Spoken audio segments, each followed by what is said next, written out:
and welcome to the channel, Ginger Ninja's Movie Reviews. If you're new to the channel, thank you very much for tuning in, stopping by and checking it out. If you're a returning viewer, thank you very much for sticking with me. Now we do have a very special one today. This is the very last in the Aussie Horror month that I've been doing, but it's a viewer request, and this one's come from DMC Campbell. I'll put his details down below, his Insta and his YouTube, so make sure you check him out and say a big thank you. So without wasting any more time, let's get into this one.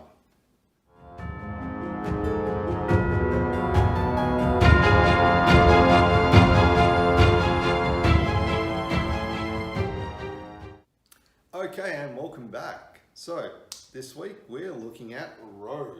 This is my DVD copy here. Not much in it, but it does have a couple of special features, making of and a theatrical trailer. Now, Rogue came out in 2007. It's directed by Greg McLean, who you would know from Wolf Creek, and it stars Rada Mitchell, Michael Vartan, Sam Worthington, John Jarrett, who is barely recognisable in this, but top job, and many more. Now, I will be discussing the plot and specific scenes in this, so spoilers ahead. If you have not seen this film, do yourself a favour, go check it out. Then come back here and watch this.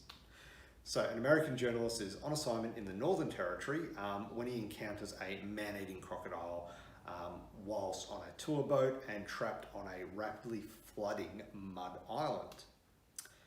So I'm going to start off with the cast. Awesome cast, great cast.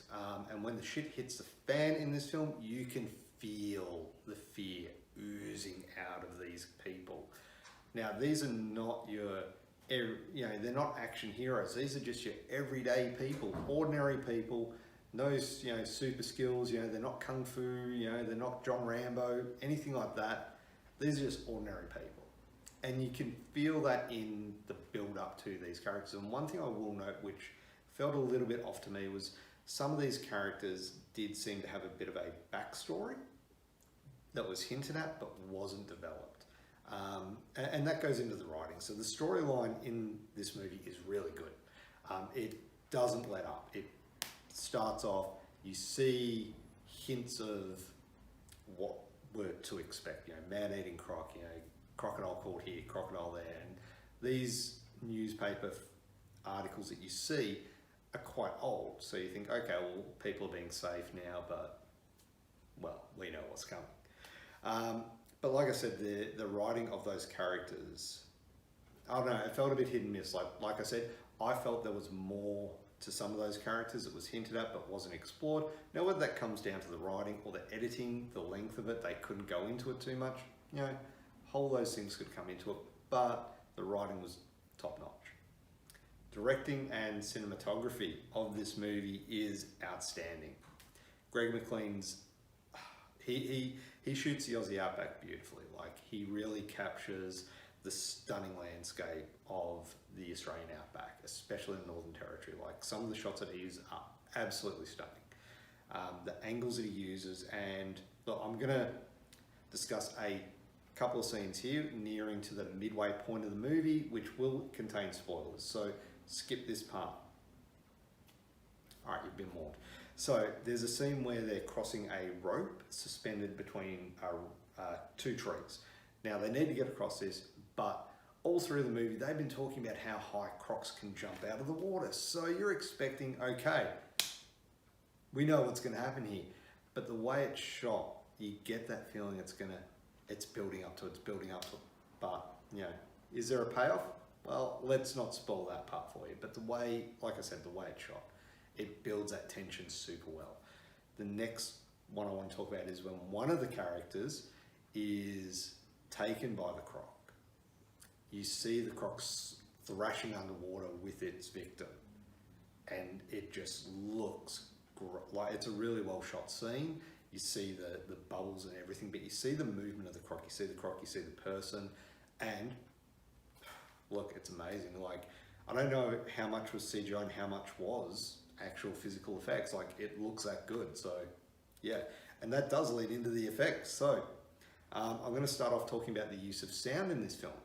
It's amazing. Just that opening scene when Michael Vartan's character reaches his destination, he gets off the bus, you can feel the heat, you can hear the fires buzzing, you just, yeah, the actual pub that he goes into, the dust on it, the characters, it's all there. Like you hear little things, and it's not so much the lack of sound, but it's certain sounds like that pick up, like, you know, that build that tension.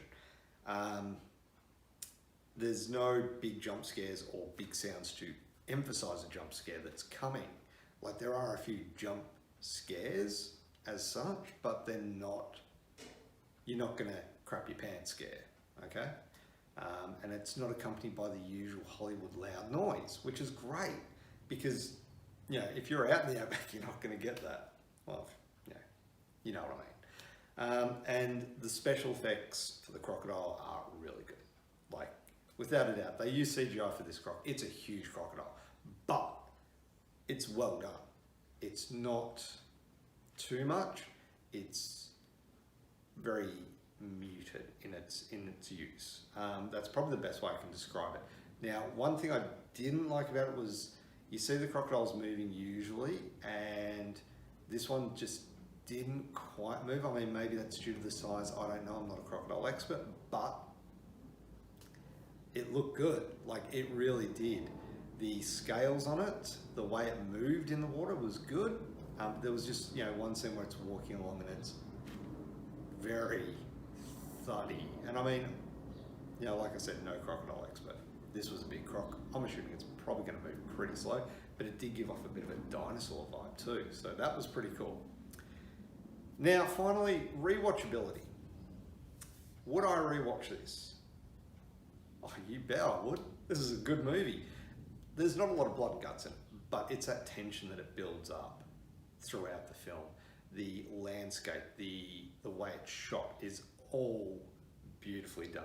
And like I said, you ramp up that tension enough, you get invested in the characters, and you do have a bit of a payoff. The only downside to it is when it gets to the end, you do lose track of some of the cast.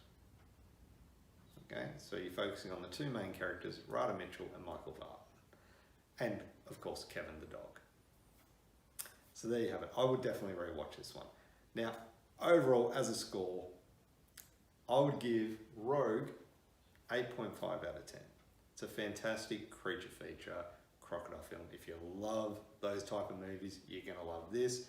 Very effective in what it does. So there you have it. Like I said, thank you to DMC Campbell for recommending this one. And if you have any other recommendations, please do leave them in the comments below. If I have them or if I can get a hold of them, I will definitely review them if they coincide with the theme. And speaking of themes, next month's theme is going to be vampires. So I'm going to be looking at a few, and I do already have a viewer request lined up for that one, so stick around for that one. That'll be at the end of the month. But thank you very much for watching today. Have a great one.